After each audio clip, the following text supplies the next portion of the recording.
भला भी सोच समझ कर करें, नहीं तो ऋषि की तरह तुम्हें भी नरक की सजा मिल सकती है। का सत्संग कथा एक संत की है जो माता दुर्गा के अनन्य भक्त थे, जिन्होंने कभी कोई पाप कर्म नहीं किया। गांव में नदी किनारे एक बहुत ही सिद्ध संत रहते थे जो माता दुर्गा के भक्त थे। गांव वाले उनको बहुत मानते थे। उन्होंने अपने जीवन में एक भी जीव हत्या नहीं करी, यहां तक कि चींटी भी नहीं मारी, इतने दयावान थे। फिर एक दिन समय ऐसा आया जब माता दुर्गा ने उनको दर्शन दिया और कहा, बेटा क्या इच्छा है तुम्हारी? मैं तुम्हारी भक्ति से खुश हूं, मांगो, क्या मांगते हो? ने कहा, माता मेरी कोई इच्छा नहीं है, मैंने तो भक्ति इसलिए करी कि इस जीवन मृत्यु के चक्र से मुझे मुक्ति मिल जाए, ये जन्म ना लेना पड़े कभी भी, और मैं दोबारा इंसान रूप में जन्म न लूं और ना ही किसी भी जीव जंतु जानवर के रूप में। ये परमात्मा के पास ही रहना है, वहीं उनकी भक्ति करनी है, यही मेरी कामना है आपसे। माता दुर्गा ने कहा, ठीक है, समय आने पर तुम्हें स्वर्ग की प्राप्ति होगी, भगवान के पार्षद तुम्हें लेने आएंगे। ऐसे ही परमात्मा की भक्ति करते रहो और सत्कर्म करते रहो और पृथ्वी लोक में लोगों के दुखों का निवारण करो। इतना कहकर माता अंतर ध्यान हो गई और ऋषि अपने नृत्य पूजा पाठ में लगे रहे। बिता गया। फिर एक दिन वो समय आया जब संत को लेने भगवान के पार्षद आए विमान लेकर। विमान स्वर्गलोक से धरती पर संत की कुटिया के पास रुका और संत ध्यान मुद्रा में बैठे थे। के दोनों पार्षद ने ऋषि को प्रणाम करा और कहा, हे संत ऋषि, परमात्मा आपकी भक्ति और सत्कर्म सेवा भाव से बहुत ही खुश है। हम दोनों को आपको लेने भेजा, ऐसा शरीर के साथ ही आप हमारे साथ चलिए स्वर्गलोक लोक।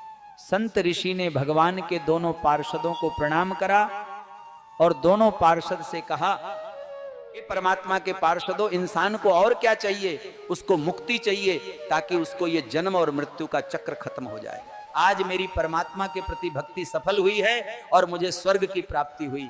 आज मैं बहुत खुश हूं जो आप मुझे लेने आए। इतना कहकर संत ऋषि भगवान के पार्षदों के साथ विमान में बैठ गए और विमान उड़ने लगा आकाश में।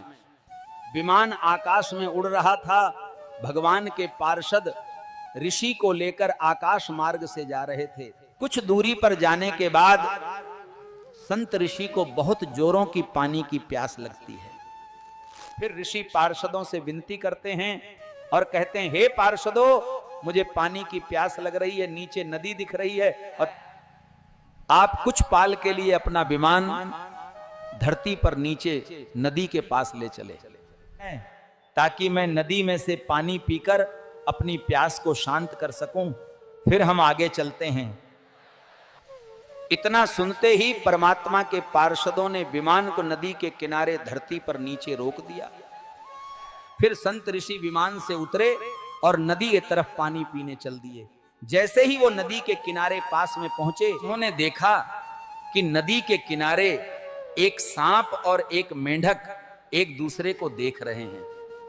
सांप मन में विचार कर रहा है, मेंढक की नजर हटे तो मैं इस पर झपटा मारकर खा लूं। उधर मेंढक मन में विचार कर रहा है, इसका ध्यान हटे तो मैं नदी में कूद के जान बचा लूं। यह दृश्य घटना सामने देखकर संत ऋषि ने सोचा, क्यों ना मैं इस मेंढक को बचा लूं।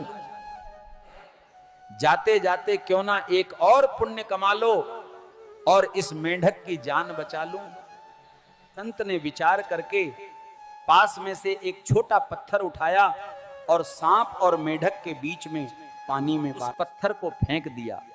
जैसे ही पत्थर पानी में गया, जोर से आवाज आई, डुबुक। ये आवाज सुनकर सांप का ध्यान बट गया और वह उधर देखने लग गया। इसी का फायदा उठाकर मेंढक पल भर देर करे बिना पानी में कूद गया और अपनी जान बचा ली। संत ऋषि मन में बहुत खुश हुए और सोच कि जाते जाते भी मैंने एक जीव की जान बचा ली। फिर संत ऋषि ने पानी पिया और पानी पीकर वापस पार्षदों के साथ विमान में बैठ गए। कुछ समय चलने के बाद भगवान के सामने पार्षदों ने ऋषि संत को पहुंचा दिया। संत ऋषि ने भगवान को देखकर प्रणाम करा और उनको धन्यवाद कहा। इतना कहा ही था कि भगवान ने आदेश दिया पार्षदों को, जाओ इनको, संत ऋषि को 1 घंटा नरक में घुमा कर लेके आओ, इनको 1 घंटा नरक प्राप्ति हुई है। परमात्मा की यहां बात सुनकर संत ऋषि चौंक गए और दोनों पार्षद भी। संत ऋषि ने परमात्मा से कहा है, मुझे जहां तक याद है मुझे स्वर्ग की प्राप्ति हुई है, मेरे जीवन में मैंने कभी भी कोई गलत काम नहीं करा है और ना ही किसी जीव की हत्या करी, हमेशा आदि शक्ति और आपकी ही सच्चे मन से भक्ति करी है, आपकी ही पूजा करी है, ताकि मुझे स्वर्ग की प्राप्ति हो और जन्म मृत्यु के जीवन चक्र से मुक्ति मिले। फिर ये 1 घंटा नरक की प्राप्ति, किस अपराध की सजा मिल रही है मुझे? परमात्मा ने कहा है, संत ऋषि पहले आप नरक का भोग करके आओ, उसके बाद मैं आपको बताता हूं। इतना कहकर परमात्मा ने पार्षदों को आदेश दिया। पार्षद संत ऋषि को नरक लेकर चले गए और 1 घंटा संत ऋषि को नरक में घूमने के बाद वापस परमात्मा के सामने हाजिर करा गया। संत ऋषि ने परमात्मा के हाथ जोड़ और विनती करी है, परमपिता अब मुझे बता दीजिए, मुझसे ऐसा कौन सा अपराध हो गया था जिसके कारण मुझे 1 घंटा नरक में बिताना पड़ा? परमात्मा ने कहा, तो सुनो, जब आप आकाश मार्ग से आ रहे थे तो आपको पानी की प्यास लगी है, आप पानी पीने धरती पर उतरे और आप नदी में गए पानी पीने। वहां पहुंचते ही नदी किनारे आपको एक दृश्य दिखता है जिसमें सांप मेढक को देखा रहा है और मेढक सांप को देख रहा है। सांप मेढक को खाना चाहता है और मेढक बचना चाहता है। संत ऋषि ने कहा, परमपिता ऐसा ही हुआ था जब मैं पानी पीने नदी के पास गया था, तुमने उस मेढक की जान बचाई, इसलिए तुमको 1 घंटा नरके रहना पड़ा। संत ऋषि ने कहा, परमात्मा लेकिन किसी भी जीव को बचाना तो सत्कर्म होता है।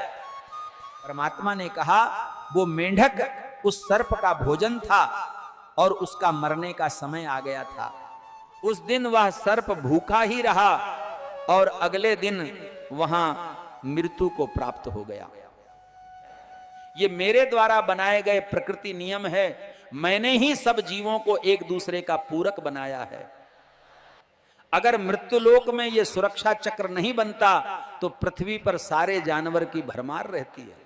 ये मैंने सब जानवरों को एक दूसरे का पूरक बनाया ताकि पृथ्वी लोक में संतुलन बना रहे। अगर ऐसा नहीं करता तो पृथ्वी पर हर जगह यही जीव जंतु दिखाई देते। यही प्राकृतिक नियम है। इसलिए मेरे द्वारा बनाई सृष्टि में और प्राकृतिक नियम में तुमने अड़चन डाली, जिसके दंड स्वरूप तुमको यह 1 घंटा नरक की सजा भोगना पड़ी। संत ऋषि ने कहा, ठीक है, परमपिता परमेश्वर में यह ज्ञान नहीं समझ पाया था, मैं ये भूल गया था जन्म और मृत्यु आप ही के हाथों में है, आप ही सबके मालिक हो। बस इतना कहकर भगवान के पार्षद फिर उन्हें स्वर्ग में लेकर गए और संत ऋषि वहीं भक्ति करने लगे। भगवान ने किसी को कर्मों की सजा दी है तो तुम सुख देने वाले कौन हो? अगर मेरी कथा समझ में आई हो तो विचार जरूर करना, भला भी सोच कर करना। सीताराम।